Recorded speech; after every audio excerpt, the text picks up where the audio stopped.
The inquiry into the 2017 Manchester bombing has released its third and final report.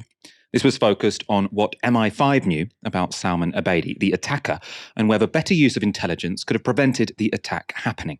The conclusion was damning. This is the retired High Court judge who led the inquiry.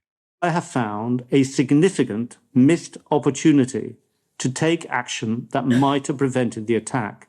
There was a realistic possibility that actionable intelligence could have been obtained, which might have led to action preventing the attack. The reasons for this missed opportunity included a failure by the security service, in my view, to act swiftly enough. The specific intelligence that was not acted upon has not been revealed publicly. Instead, it's in a closed report, which can be seen by the security services themselves and some others with security clearance. We're told that's to protect national security. But anger about MI5 failings is palpable. This was the response to the report from the mother of Liam Curry, a 19-year-old who was killed alongside his 70-year-old girlfriend at the Manchester Arena. All we as families have asked for from day one is the truth. Acknowledgement of failures. Hopefully next time there won't be as many families going through the utter heartbreak we have had to endure for the last 5 years, 9 months, 1 week and 1 day. Forgiveness will never be an option for such evil intentions, and those that played any part in the murder of our children will never ever get forgiveness. From top to bottom, MI5 to the associates of the attacker. We will always believe that you all played a part in the murder of our children. The director of the MI5, in response to the report, has issued this apology. MI5 exists to stop atrocities. To all those whose lives were forever changed on that awful night, I am so sorry that MI5 did not prevent the attack at the Manchester Arena. So as I've said, the specific intelligence that was not passed on remains classified, but the most interesting parts of what are publicly available pertain to Salman Abedi's time in Libya. I consider it likely that Salman Abedi and Hasham Abedi were radicalized in Libya to a significant extent. I also find that it is probable they obtained some form of training or assistance in how to build a bomb in Libya, as well as counter-surveillance training. The evidence is not sufficiently clear for me to say on which visit or visits to Libya in the period between 2011 and 2017 this took place. I explore the information that is available in some further detail in Volume 3 in brackets closed. So the detail here is in that part of the report, which is only viewable by the security services and by certain people with clearance. The reason they're showing it only to them and just not publishing at all is that they're saying this is so they can improve how they behave next time, how they can sort of protect against future risks without exposing secrets which might damage their ability, I suppose, to learn from their mistakes. Salman Abedi, who had been fighting in the Libyan civil war, had returned to the UK just 4 days before the attack, and the report says he may even have entered the UK on that occasion with the switch he used to detonate the Manchester Arena bomb. The bomb that Salman Abedi constructed in May 2017 contained a Sistema 45910 switch. It was manufactured in early March 2016 in Romania. Once manufactured, it was sold on to wholesalers in Italy, Tunisia and Denmark. The Tunisian wholesaler supplied Libya. In my view, there is a material possibility that this switch was acquired in Libya by Salman Abedi between the 15th of April 2017 and the 18th of May 2017. I cannot conclude that this is more likely than not, but it is the most likely of a number of possibilities. He also says there is a real possibility that the switch was acquired in Libya and brought into the UK by Salman Abedi on the 18th of May 2017. Now, that final fact to me seems rather extraordinary. So he's very clear to say this isn't the most likely. He's saying there isn't a more likely scenario, but this isn't, he can't say that, the probability suggests he did enter the UK with this detonator switch. But the idea that it's possible that he arrived to a UK airport with the switch that he then used 4 days later in the Manchester bombing, which killed 22 people, I think is rather extraordinary. I'm surprised that isn't bigger news when this is talked about. The role of the Libyan civil war in this tragedy raises the spectre that it wasn't just passive failings by the secret services that led to this attack happening, but rather, in the events that ultimately led to the attack, they had active involvement. Now, this is an article from the Middle East Eye. It was published in 2018. In the piece, there are accounts from militants who went to fight with rebels in 2011, such as this. One British citizen with a Libyan background who was placed on a control order, so that's effectively house arrest, because of fears that he would join militant groups in Iraq, said he was shocked that he had been able to travel to Libya in 2011, shortly after his control order was lifted. I was allowed to go, no questions asked, said the source, who wished to remain anonymous. He said he had met several other British Libyans in London who also had control orders lifted in 2011 as the war against Gaddafi intensified, with the UK, France, and the US carrying out airstrikes and deploying special forces soldiers in support of the rebels. They didn't have passports, they were looking for fakes or a way to smuggle themselves across, said the source. But within days of their control orders being lifted, British authorities returned their passports, he said. The article goes on to discuss another fighter. Bilal Younis, another British citizen who went to Libya, described how he was stopped under Schedule 7 counter-terrorism powers on his return to the UK after a visit to the country in early 2011. Schedule 7 allows police and immigration officials to detain and question any person passing through border controls at ports and airports to determine whether they are involved in terrorism. He said he was subsequently asked by an intelligence officer from MI5, the UK's domestic security agency, "Are you willing to go into battle?" While I took time to find an answer, he turned and told me the British government have no problem with people fighting against Gaddafi, he told Middle East Eye. This is the source. As he was travelling back to Libya in May 2011, he was approached by two counter-terrorism police officers in the departure lounge who told him that if he was going to fight, he would be committing a crime. But after providing them with the name and phone number of the MI5 officer he had spoken to previously, and following a quick phone call to him, he was waved through. As he waited to board the plane, he said the same MI5 officer called him to tell him that he had, quote, sorted it out.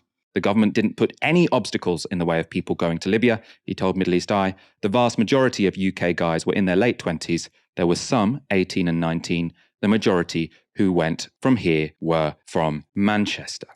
Now, we don't know if Salman Abedi himself was encouraged by the UK security services to go to fight in Libya. In 2011, he was just 16. He was probably more likely to have been an active fighter in the second Libyan civil war, which lasted from 2014 to 2020, in which the UK had less of a stake in. Aaron, given the centrality of the Libyan civil war to this story and the fact that the British were very involved in the Libyan civil war, it seems surprising that this has not been given more weight in the media coverage of this story.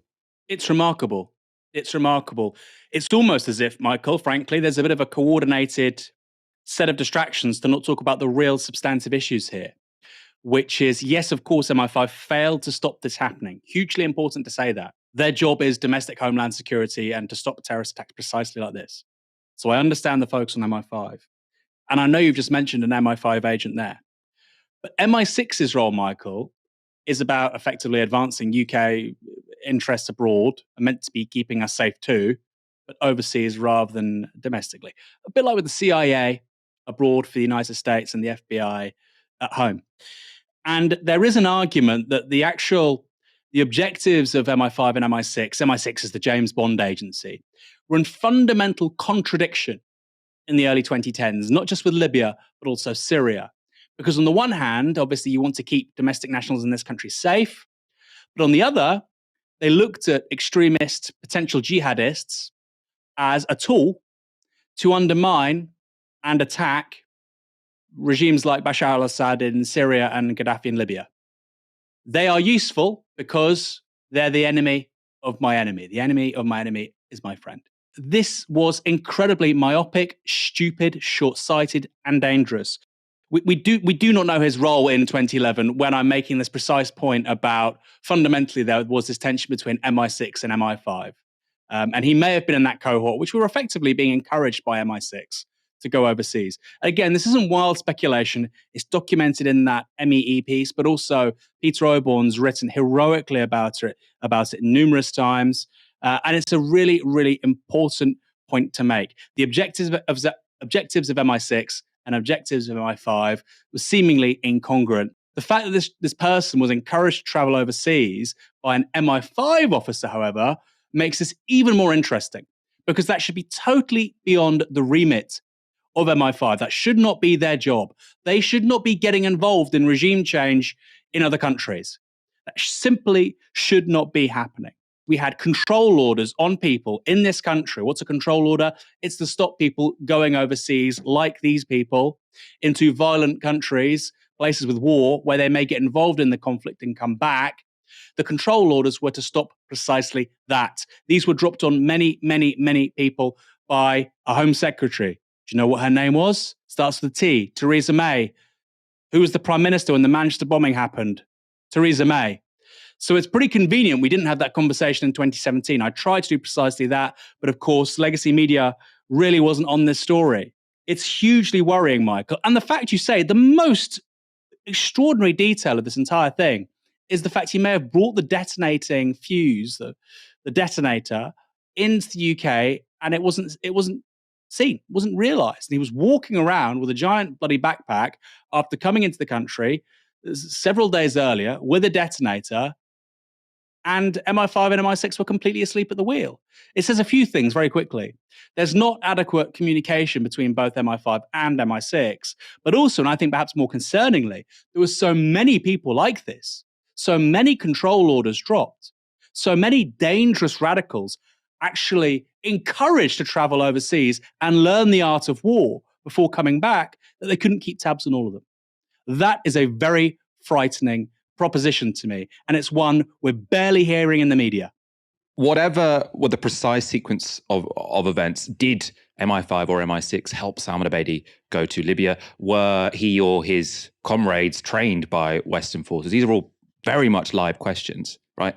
These should all be the basis of serious political scandals, which I think, if dealt seriously with, would create a public outcry and also would probably shift how people feel about British foreign policy, right? Is it such a good idea to be taking out foreign leaders and allowing civil wars to start and then backing proxies, whatever their ideologies might be, right? So this should be a really big political story, a really serious one.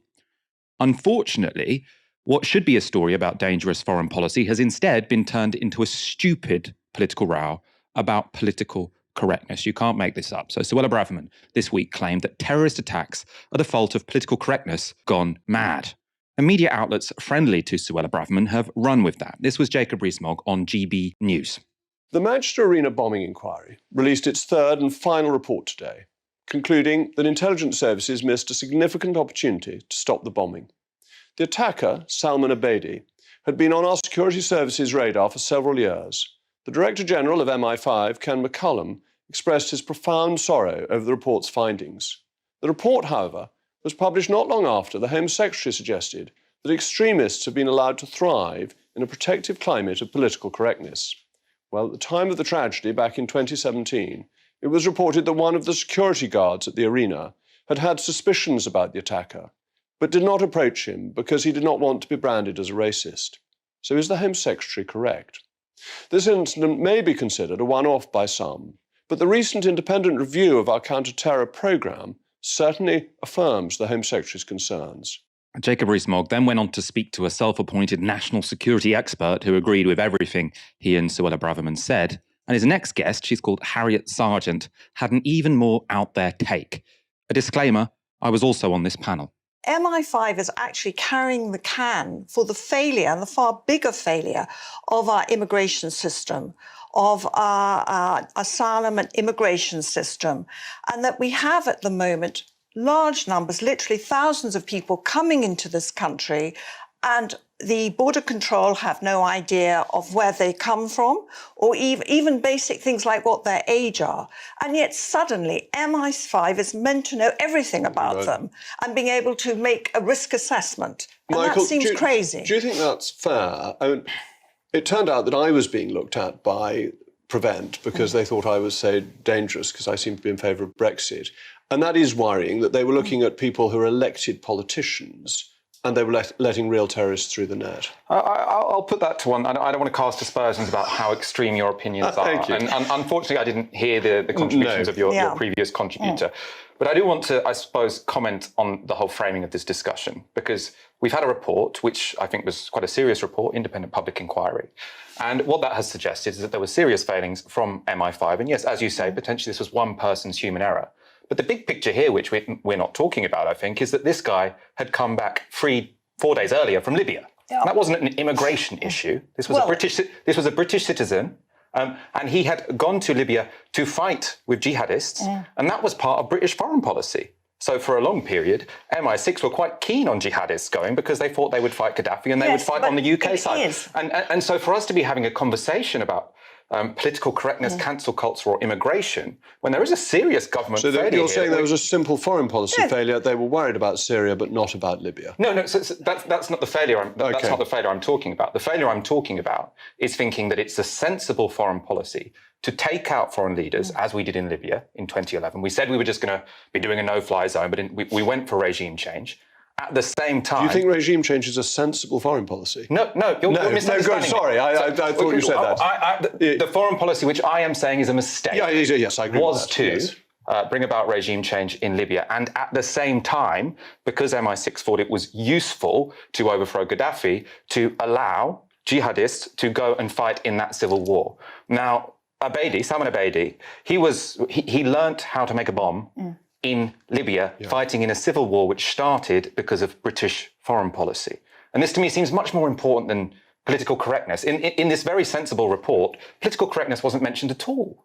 I mean, I have to say, it was like being on another planet, right? So you had this bizarre premise that it's all down to political correctness. Then the next guest he goes to, this is all about immigration. This is someone who was born in the UK, right? Political correctness did not cause someone to get taught how to make a bomb in the Libyan civil war by ISIS, right? Political correctness did not mean that this person wasn't searched properly on the way back from a civil war in Libya, right? It was just a bunch of non sequiturs and very, very bizarre. When, as we've been talking about, there is a real political scandal here. Aaron, I mean, what did you make of that? And I suppose, what do you make of how juvenile I think the discussion has become of this, when there is a really, really serious political scandal, which is, just being either proactively ignored or just people haven't noticed?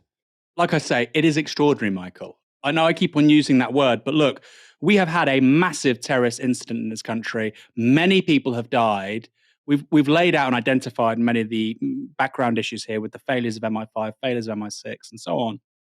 And instead of having that conversation, people are saying, oh, well, security guards outside the Manchester Arena didn't stop him because they didn't want to be called a racist. He was being trained to murder people in Libya by ISIS. And we encouraged people to go, British nationals, to come and go into war zones and learn the arts of war. And you're talking about whether or not somebody's worried about being called a racist at the Manchester Arena. It is obscene, Michael. It is obscene, and it is obscenely stupid. This is so preposterous, so self-defeating. Oh, prevent. How did prevent let Salman Abedi slip through the net?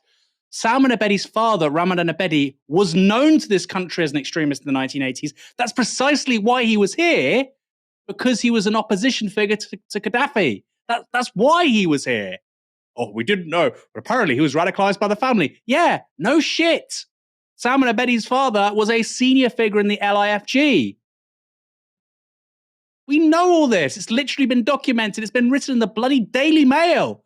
I don't have to go and read it on novaramedia.com or Jacobin. This is the standard NAV debate. And I know that clip's from GB News, but Michael, I didn't see anything substantially better than that across broadcast media the entire day. And media in this country is very puerile, but particularly on foreign policy and security issues. My God, can we not talk about things honestly? Very frightening. And I think personally that was one of the real problems the establishment had with Labour under the leadership of Jeremy Corbyn 2015 to 2019, because there was the possibility of an honest, open discussion about the failures of UK foreign policy in recent decades. That cannot be allowed to happen. If we'd had a proper, frank assessment of why this happened and who was to blame, some heads would have rolled at both MI5 and MI6, and a few politicians too, which is precisely why we're not having that conversation, because some very powerful people lose out. It was mentioned by Jacob Rees-Mogg, and I think it does need to be sort of qualified. And this is what lots of people who do blame political correctness say. The issue was that the security guard thought Salman Abedi was suspicious, but didn't want to go up and sort of search him because he was worried that it could be perceived that he was motivated by prejudice. Now, what actually happened in that situation wasn't that he said, oh, it would be too racist to do anything, so I'm going to let this guy do his thing. Now, what happened was he did what he was supposed to do in that situation, which was to call his superiors, but the radio wasn't working, right? And the police, it so happened, were not in the vicinity. They'd all gone on break at the same time. Two of them, I think from the British Transport Police, were going on a 10-mile round trip to buy a kebab. So the idea this is about political correctness and not complete incompetence is, again, for the birds and incredibly politically motivated, I think.